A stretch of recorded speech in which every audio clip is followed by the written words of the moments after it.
共識計劃需唔需要自費？咁參與呢個計劃咧，就係需要自費嘅，而詳情你可以參考下呢一個表。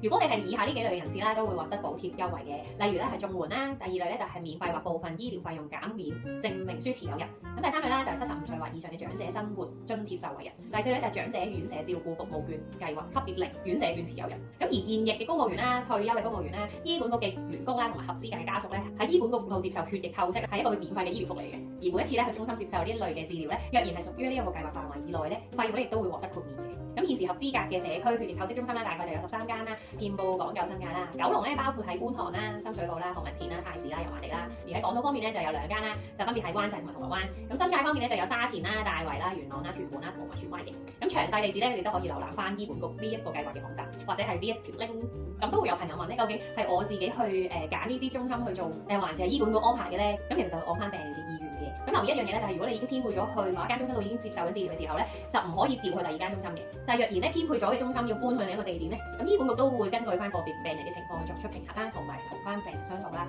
作出相應同埋合適嘅安排啦。而病人嘅治療模式啦同埋詳情咧，就要由醫管局嘅神科醫生去制定啦，包括係去幾多次啦、做幾耐啦等等。病人只需要準時出席每一次嘅治療就得啦。如果